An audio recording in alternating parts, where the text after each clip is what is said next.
In the last part, we saw Jin-hyuk being followed by someone. Sensing this, he gets ready with his trusted weapons and calls for the person to come out. The guy emerges with his sword and says he did not expect his presence to be sensed by a C-rank hunter. He attacks Jin-hyuk, impressed, and as their weapons clash, Jin-hyuk asks who he is and why he's attacking, but the man doesn't reply. He notices that Jin-hyuk was able to withstand his strike. Realizing Jin-hyuk is not a mere C-rank hunter, Jin-hyuk, knocking him back, says he will beat the information out of him. The assassin changes tactics, realizing that facing Jin-hyuk directly is risky. He activates his invisibility ability and disappears. Jin-hyuk can faintly sense his presence when he attacks but misses his bat that can automatically detect threats and save him, as he left it with the dwarf. Jin-hyuk decides to leave the area, finding it disadvantageous. The assassin throws a tracker onto Jin-hyuk's back and follows him, thinking it's only a matter of time before he catches up. He mocks Jin-hyuk, saying he's like a trapped rat. We then see Jin-hyuk run into a crowded area, with the assassin tracking and searching for him. The assassin believes there will be a moment when Jin-hyuk is alone. Next, we see the assassin in a lift at a store, where Jin-hyuk's last signal came from. He checks again, and it shows Jin-hyuk is in the restroom. The assassin takes out his sword, activates his ability, and enters the restroom. He opens the door and attacks, but there's only a tracker there. Realizing it's a trap, he reacts, but Jin-hyuk is already attacking him. The assassin dodges and uses a knife to strike at Jin-hyuk, but Jin-hyuk also dodges. Grabbing the assassin's hand, Jin-hyuk throws him down. With his bat ready to strike, Jin-hyuk demands to know who is behind the attack. Outside the restroom, we see a boy with his father. The boy asks his father to keep an eye out while he quickly uses the restroom. Despite the sign warning not to enter, the boy goes in. Upon entering, he sees Jin-hyuk and the assassin. Jin-hyuk, noticing the child, says it's dangerous and thinks this is why he placed the sign outside. Seeing an opportunity, the assassin uses a fireball attack and knocks Jin-hyuk back. Jin-hyuk tells the child to leave, but the boy, noticing the fire, doesn't move. The assassin attacks again, and Jin-hyuk uses his holy shield to protect the boy. A huge blast occurs, and the father outside calls for his child. Amid the commotion, the assassin tries to escape, but Jin-hyuk throws his bat, which pierces the assassin's back, killing him. Jin-hyuk, unable to control his power, used too much force and feels bad. Then, suddenly, a notification pops up saying his karma has risen. Another notification follows, stating that due to a justified killing, the title villain has not been created, and the cleric's skill has been corrupted. Hidden conditions were met for a second job change, surprising Jin-hyuk. Then we see the police arriving at the scene, and Jin-hyuk is sitting there, deep in thought. He reflects on how, when a hunter kills someone, they usually receive the villain title, and clerics suffer a penalty where their skills get sealed. He thought it was over, but to his surprise he received a job change instead. A person approaches and asks if he is Jin-hyuk, introducing himself as a detective from the Hunters Affairs Division. The detective says they need Jin-hyuk's cooperation for a moment. They ask him some questions and Jin-hyuk answers, explaining that the assassin used a fireball when a child arrived. He then asks the detective if the child is okay. The detective replies that the child only received minor burns and is fine. He adds that the father wants to thank Jin-hyuk. Another detective mentions that, thanks to this, it will be recognized as self-defense, and Jin-hyuk can return home as soon as the investigation is over. Jin-hyuk is surprised and asks, "That easily?" The detective explains that Jin-hyuk's prior actions played a part, and the laws applied to hunters are different. The title only occurs if someone deliberately commits murder. It doesn't appear when the killing is done in self-defense. It's an open secret, the detective says, and as long as Jin-hyuk keeps what happened to himself, there will be no need for a trial. Jin-hyuk says he understands. The detectives give Jin-hyuk a device that sends them a signal whenever he says the words villain, murder, or self-defense. They ask him to carry it and assure him that, as long as he doesn't speak those three words, there will be no issues. The detective then gets up and tells Jin-hyuk to go home and rest. The detectives discuss whether he's the hunter who captured the new monster. One notes that Jin-hyuk doesn't seem like a C-rank hunter, as he was able to block a fire attack without taking any damage while protecting a child and capturing a fairly high-level magician-type hunter. The other detective adds that it's not just a rumor anymore, and they hope Jin-hyuk doesn't do anything unnecessary and becomes someone they can trust. When Jin-hyuk reaches home, he sees the new class, Inquisitor. He thinks about how he had hoped to acquire it someday but didn't expect to get it like this. He decides to test his new skills in actual combat. We see him fighting goblins and his skills have changed. The heal and cure skills have been replaced with hardened skin, which reduces damage taken from the enemy. He also gains the stats resistance skill, which increases resistance to status effects like poison, sleep, and stun. Now he understands why the term transformation was used. The existing skill effects remain, but they become more self-focused. While fighting the goblins, Jin-hyuk realizes he can no longer use Holy Aura, but instead has gained a new skill called Fighting Spirit, which manifests combat intent as an aura. The Holy Shield was replaced with Defense Charge, a skill that allows him to charge forward with tank-like defense and momentum. We see Jin-hyuk dashing through the goblins, thinking that this is a complete tanking skill set. After confirming his combat effectiveness, he checks another skill called Discernment, which quantifies karma or retribution and shows a number above a person's head. He checks his own karma using his front camera and sees the number 64, wondering how this will help him. There is another skill linked to discernment called Judgment. When facing an enemy with a high karma value, Jin-hyuk will receive a stats boost and additional effects. He's surprised to see a skill that openly encourages him to take down villains. Next, he goes to the blacksmith's workshop. The blacksmith explains how the bat's lightning feature works. It can store up to 3 charges, and it takes 30 minutes to recharge 1 charge. Jin-hyuk is amazed and asks where he can test it. The dwarf says there's a kobold who got caught trying to rob him. Jin-hyuk asks if he needs to chant something to activate the bat, and the dwarf replies, "Who has time to chant during battle? Just imagine it in your mind." Jin-hyuk swings his bat, closes his eyes, and a lightning ball destroys the kobold.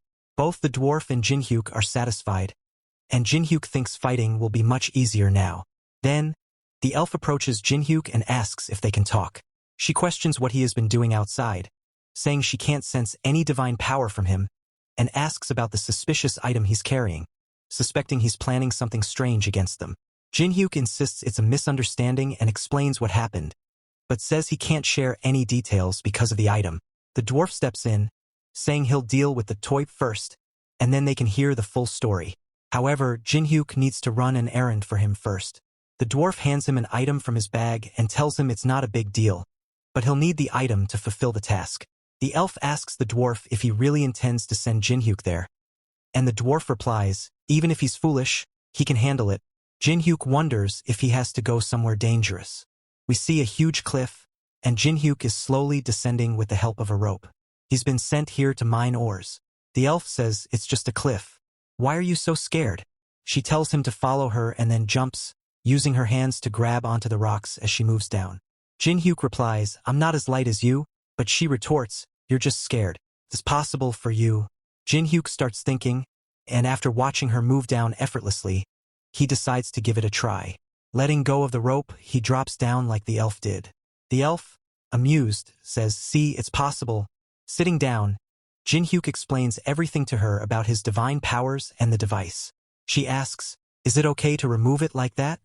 Jin-hyuk responds, "Normally, no, but the old man said he has a way, and he's talented, so we can trust him." She then says, "That's why you were acting weird in the workshop." Curious, she asks about the karma value that quantifies evil deeds and inquires about her own karma. Jin-hyuk tells her, "Yours is 82, the highest among the 3 of us, and the old man has 72. She explains that she had to do whatever it took to survive, so it's not surprising. Jin-hyuk remarks, "Given that, it's only a 20-point difference between us." The elf responds, whether that 20-point gap is big or small is still uncertain. She shares that where she's from, there were saints who could distinguish good from evil just by looking at someone. Jin-hyuk replies, "I'm far from being a saint." She retorts, "Who said you were? I was just telling you about abilities from my world." Then she adds, "It's not time to mine ores. We need to analyze your abilities." Jin-hyuk appreciates her help but asks, "Why are you so interested in my abilities?" She replies, "I find you far more interesting than this stupid mine search, and staying in the dungeon won't help us truly understand karma values. Let's go outside, and I can protect you if anything happens." Jin-hyuk hesitates, feeling bad for the old man, but he also wants to solve this quickly. He agrees and takes out a return stone from his pocket. After crushing the stone, They vanish, and a notification pops up saying his karma value has increased. Later, we see them returning, with the elf drinking from a straw. Jin-hyuk asks, "Did you really use camouflage magic?" She confirms she did. "Then why is everyone staring at us?" he asks. The elf replies, "I didn't conceal my beauty." Jin-hyuk blushes and admits, "Well, your beauty does play a part." She shuts him down, saying, "Enough with the useless chatter. Let's summarize what we've learned about the karma value so far." Jin-hyuk explains, "Karma value accumulates when we do something bad. My karma increased by 1 for not keeping my promise with the dwarf. Besides hurting others, it also goes up for doing bad things. If it's not intentional, it doesn't increase. If someone's karma exceeds 200, it's really difficult to find someone with over 200 karma." Jin-hyuk replies, "I've been observing people, and I haven't seen anyone with more than 50 karma." He suggests, "Let's go somewhere bad guys gather." We then see them walking down a street. The elf asks, "Does the world light up like this at night? Aren't people afraid of monsters?"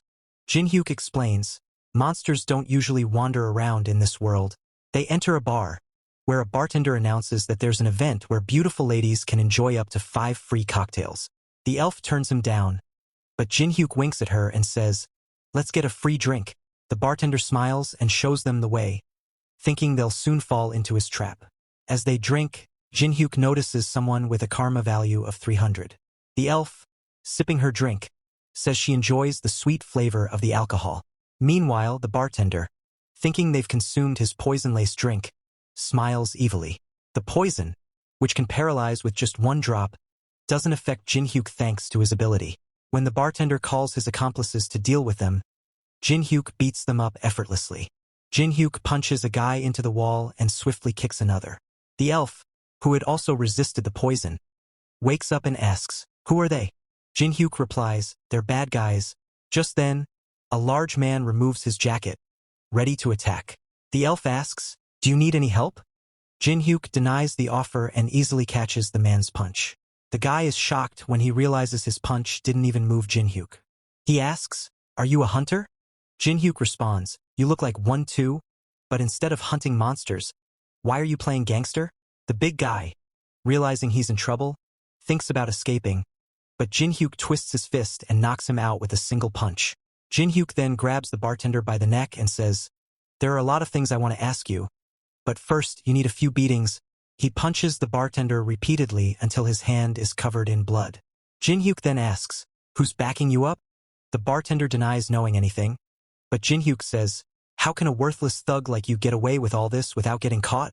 How did you hire those gangsters? There has to be someone backing you." He gives the bartender one last chance, threatening him. The bartender continues to deny everything, making Jin-hyuk think either he's really loyal or terrified of whoever's backing him. Jin-hyuk grabs the bartender's leg, ready to torture him for information. The elf interrupts and asks, "Why are you making this complicated?"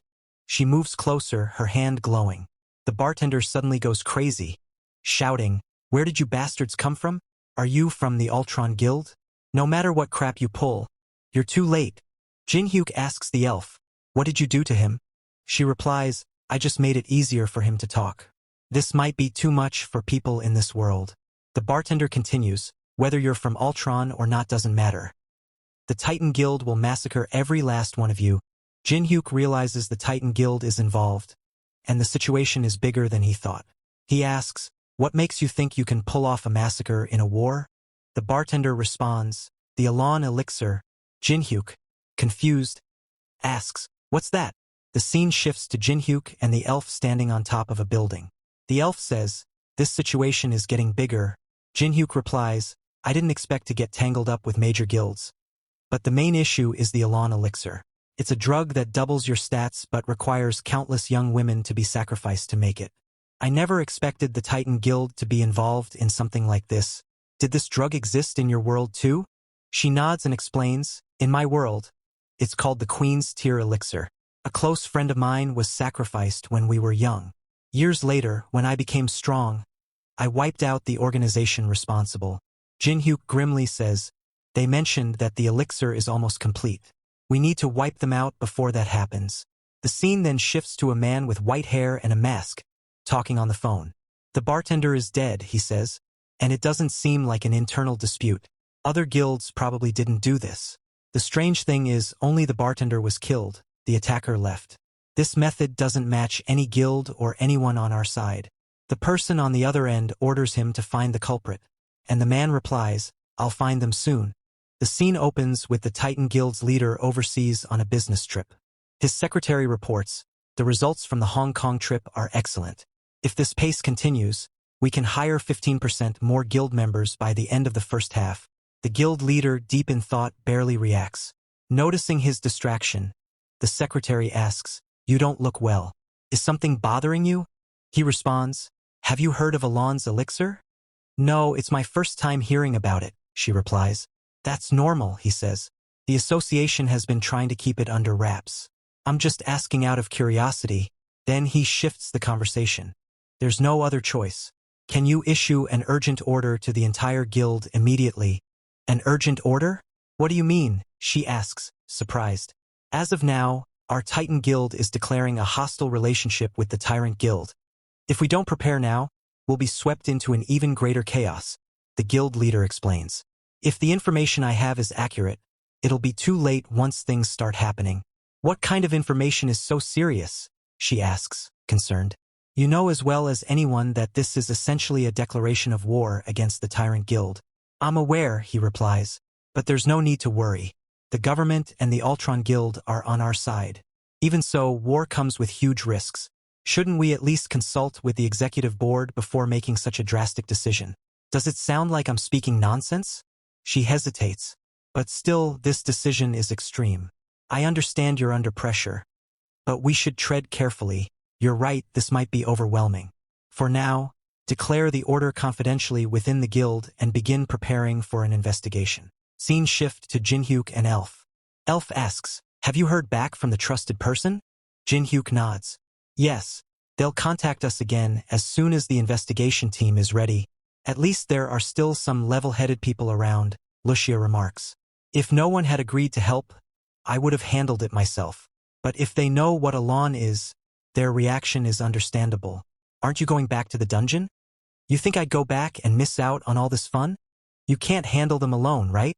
she teases. "That's true," he admits. "Then let's wipe out those bastards together." Someone knocks on Jinhyuk's door unexpectedly.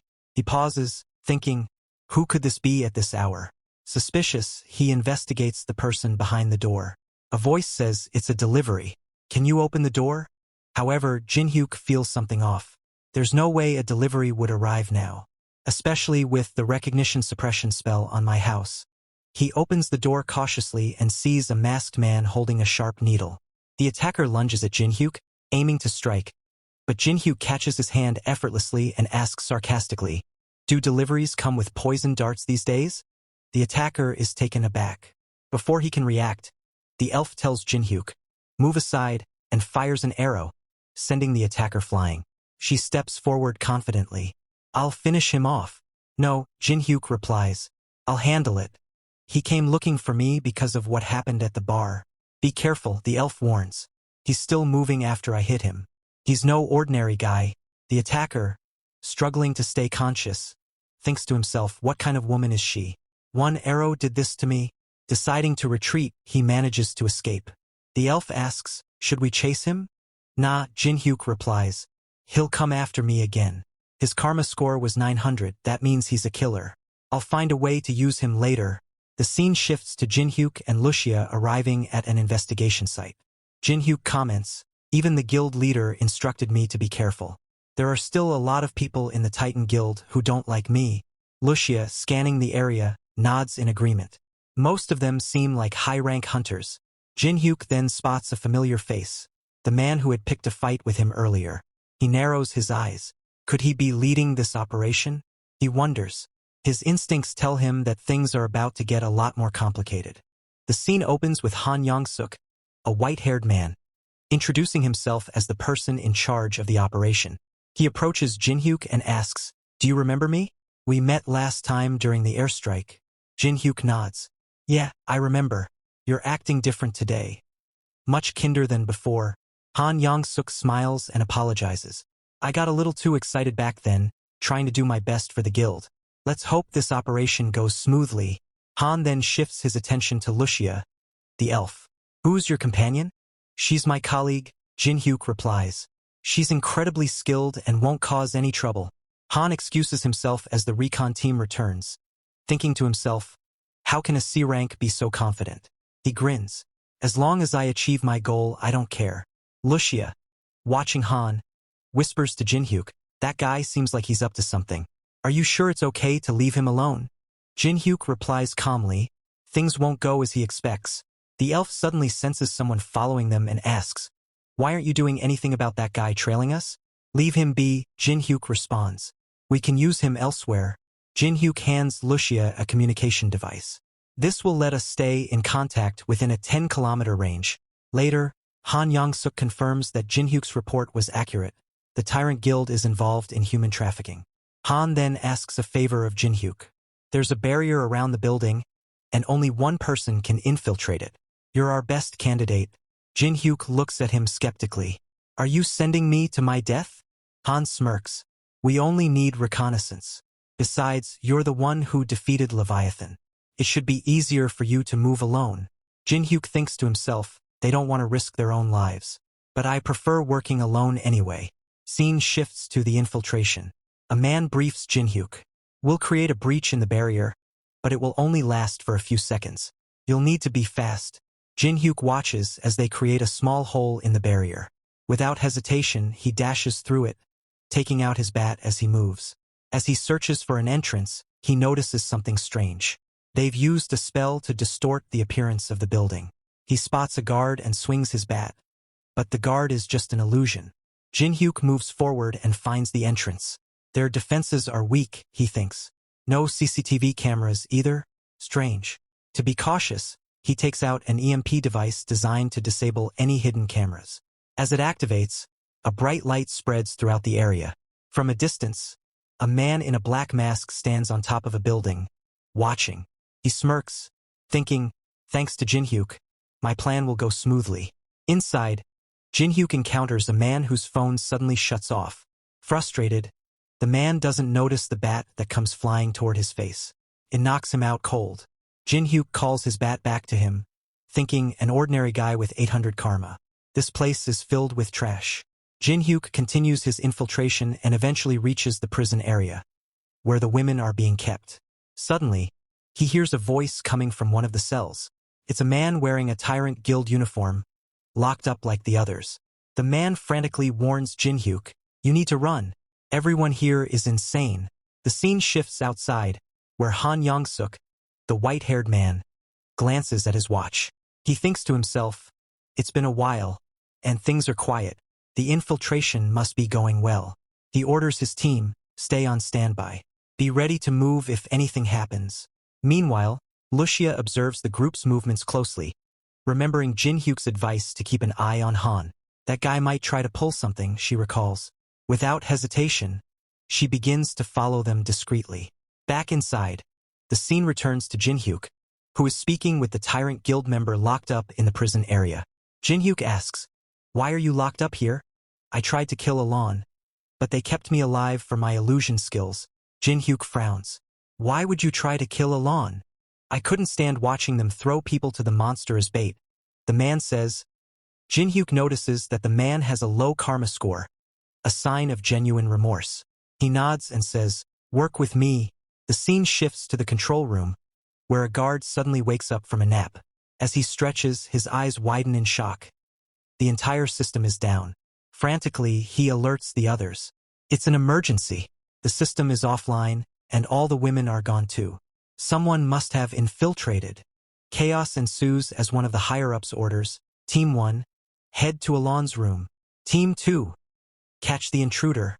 Meanwhile, the Free Tyrant Guild member is working quickly to release all the captured women. Just as he's helping them escape, another guild member arrives, shouting for backup. We've got an escape. All women are getting out. The guild member tries to attack, but it turns out to be an illusion created by the rescuer, allowing the women to flee safely. Back at the heart of the facility, Jin-hyuk encounters Team 1, the group sent to protect Alon. With a swift move, he knocks one of them out using his bat. The others rush him with knives, but Jin-hyuk effortlessly dodges their attacks and takes them down one by one. leaving them unconscious.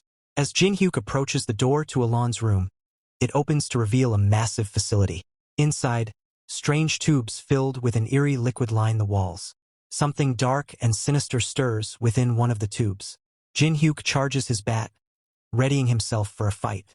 Suddenly, tentacles burst from one of the tubes, lashing out at him. The glass shatters, and Alon, a monstrous creature, emerges from the wreckage, roaring in fury. Jin-hyuk activates his hard skin ability, dodging as the tentacles from Alon lash out violently. He pushes forward, closing the gap between them, but one of the tentacles manages to strike him, sending him flying across the room. Groaning, Jin-hyuk uses his bat to steady himself on the ground, thinking, what was that power? Even with my armor and hard skin, it nearly pierced through. Shaking off the hit, Jin-hyuk readies himself for another round. He charges again, using his bat to deflect the flailing tentacles. With a swift maneuver, he runs up the wall to boost his momentum, launching himself through the air and stabbing Alon in the chest. Suddenly, lightning crackles around him as he channels his skill, electrocuting the monster. The creature convulses violently before collapsing to the floor in a heap. Breathing heavily, Jin-hyuk surveys the aftermath, and his eyes land on something dropped by the monster. He approaches cautiously, looking at the strange object. What is that? He wonders, attempting to appraise it but failing. Based on its shape and size, he deduces it must be a magic stone. Stashing it away, Jin-hyuk pulls out his communication device. He contacts Lucia. Did the girls move safely? They're fine, she replies, then adds, there's a tyrant guild member with them. Is he trustworthy? Jin-hyuk explains, he betrayed them. He's been helping, and I believe he's sincere. Lucia asks, did you take care of Alon? Of course. Got a magic stone out of it too. As Jin-hyuk begins to leave, Lucia updates him. The others are fighting Titan Guild members, but something strange happened. They've suddenly gotten much stronger, and now they're fighting like they've gone berserk. Jin-hyuk's expression darkens. Help them out. If the Titan Guild loses, it'll cause even bigger problems. Understood, she says, charging her bow. Before ending the call, she teases, you owe me a lot of sweets for this. Jin-hyuk chuckles, walking through the wreckage.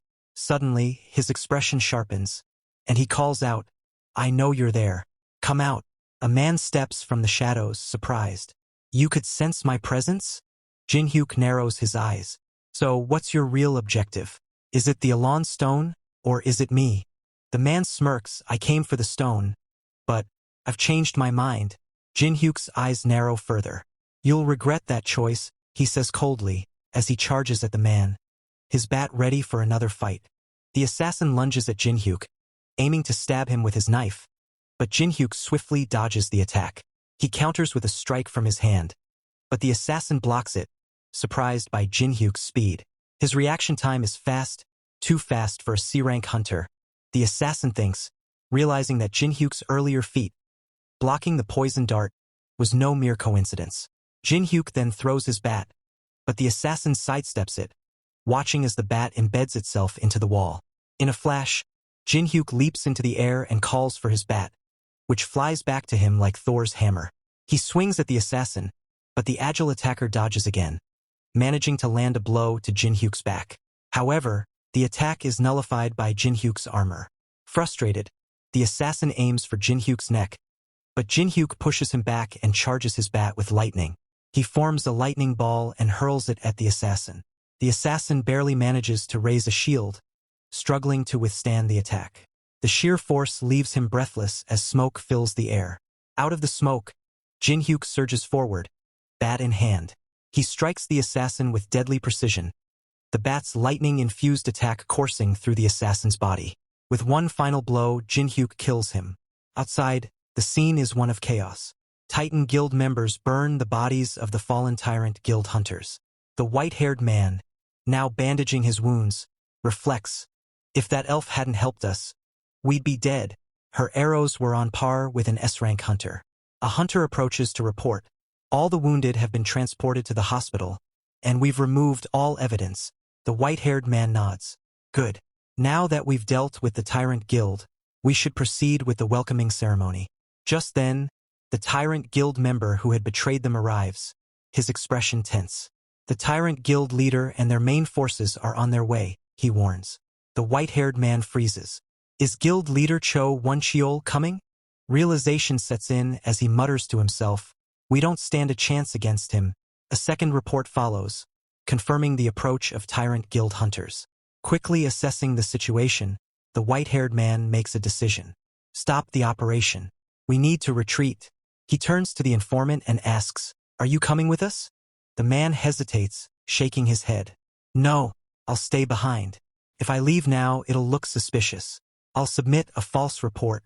The white-haired man sighs, understanding. Fine, but we need to avoid a full-scale war between the guilds. Before leaving, he gives one final order, pin all the blame on Hunter Kong Jinhyuk. The informant remains silent, contemplating the consequences of that command. Then we see the Titan Guild retreating. A hunter asks, should we trust that guy? The white-haired guy replies, it doesn't matter. We just need some time to prepare for an all-out war. Then they run away. Next, we see the guy standing, and the elf comes up and asks, are you the person Jinhyuk mentioned? Let's go. Jinhyuk is waiting inside. The elf asks, did you take care of things? He replies, I dealt with the guy that followed us. The guy then asks Jinhyuk about the current situation. Jinhyuk tells him about Alon's death and says, help me deal with this guy. Make it look like he died while fighting Alon. The elf asks, do you plan to pin everything on him? Jinhyuk responds, read the diary. It has all the names of the recent serial murder victims. He is the great guild killer who has been shaking the public.